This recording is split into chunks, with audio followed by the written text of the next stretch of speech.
Today, I want to talk to you about why law firm owners need a leadership workout routine. Hi, my name is Andy Goldstrom. I'm a fractional CEO. I help law firm owners achieve their personal, professional, and financial goals with confidence through proven approaches and strong accountability. So let's get into today's topic. If I asked you to walk me through your workout routine, what you do at the gym, why you do it, and how it helps you, chances are you can break it down with impressive detail. I know I can. Now let me flip the question. Can you do the same thing for your leadership growth?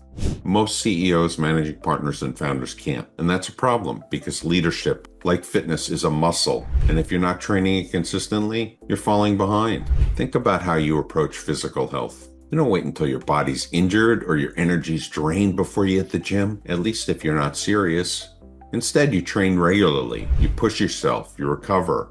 You improve over time. Leadership is exactly the same. If you only flex your leadership skills during a crisis, you're not building strength. You're actually reacting. That's like going to the gym after you pull a muscle. And yet, when I look at most law firm owners, I see them investing in day-to-day operational needs, but neglecting the daily reps that grow their leadership capacity. So we admire discipline and fitness. I think it's time we respected it in leadership too. So let me tell you, this whole idea struck me when I was listening to a podcast. The host asked the guests, a well-known entrepreneur, to share their workout routine. And what came next was truly inspiring. They lit up. They explained exactly what they did. Lifting, running, mobility, why they did it. It was about mental clarity, energy, and mood. They liked how they felt and how they looked. You could hear the passion in their voice. And I thought, what if I asked that same person about their leadership growth routine? Would they have the same clarity, the same energy, the same level of intentionality? Honestly, most founders wouldn't. That's what sparked this video.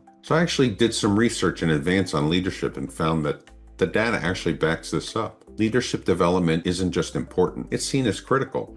According to Deloitte's Global Human Capital Trends report, over 80% of organizations say leadership development is a top priority. And a recent Gallup study found that organizations with a strong leadership growth focus enjoy a 27% higher profit margin compared to those without them. And finally, the Harvard Business Review reported that firms whose CEOs invest in their leadership outperform their peers by up to 37% in total shareholder return. But here's the disconnect. That same Deloitte report also found that only 41% of organizations believe their leaders are actually ready to meet the challenges of the future. Yet leadership development investment is still lacking. So let me ask, why does this happen? First excuse, I'm too busy. I get it, small businesses move fast. But let's be real. If something matters, you should make time for it. Excuse number two, leadership development feels vague. It's not as tangible as going to court or completing a case. So I'm not comfortable talking about it or engaging in it. But that doesn't make it less valuable. Excuse three, I'm gaining experience every day. That's growth, right? Not quite. Doing reps with bad form doesn't make you stronger. And it's the same with leadership. Repeating habits without reflection doesn't make you better. And finally, most leaders only grow reactively when something breaks. That's like only stretching when you pull a hamstring. That's not a strategy, it's actually damage control. So what does a leadership workout look like? Let's break it down with a fitness plan. First, you have your warm-up. Why not do a daily reflection or journaling, 5 to 10 minutes of clarity before the chaos? Ask yourself, what kind of leader do I want to be today? Then maybe you have some strength training.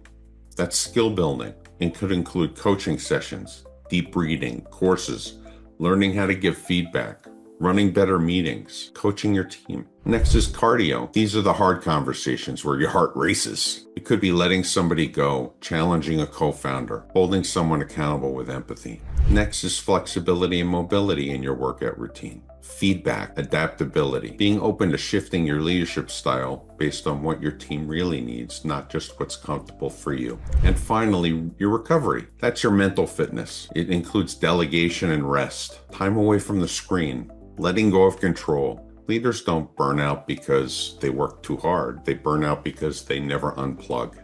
So here's what my weekly leadership workout looks like. First, I have my warm-up. I block time on my calendar to ensure I can build my leadership skills. And just as important as that, I hold the time and use it for leadership. I don't substitute other things that may seem more urgent no matter what happens. Then there's strength training.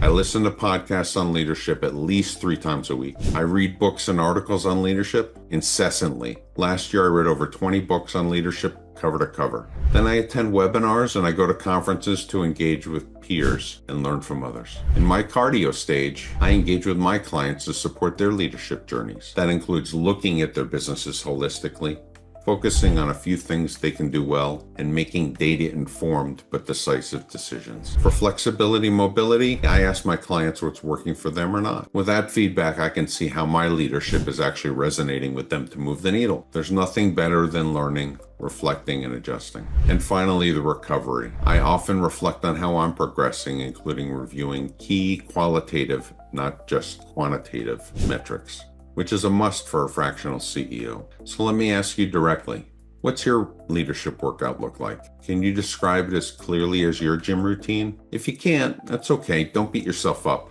But take this hint. Start building it. Grab a piece of paper or open your notes app right now. Go ask yourself, what's my leadership warm-up? What am I doing to actually build strength? What's my version of cardio, flexibility, and recovery? Drop that in the comments or share it on LinkedIn. I'd love to see what your plan looks like. Leaders aren't born, they're trained. The best founders and owners I know don't just focus on product performance, they obsess over becoming better leaders because they know that the team can only go as far as they grow. So if you want to lead better, you got to train and you got to do it smarter. So hit the leadership gym, make it a habit, not a hope. And if this hit home, give it a like, drop a comment, and subscribe for more tools to build your leadership strength. And feel free, as always, to schedule an appointment with me at www.midcourseadvisors.com if you wish to build your leadership muscle with results-driven and an experienced coach. And remember one last thing,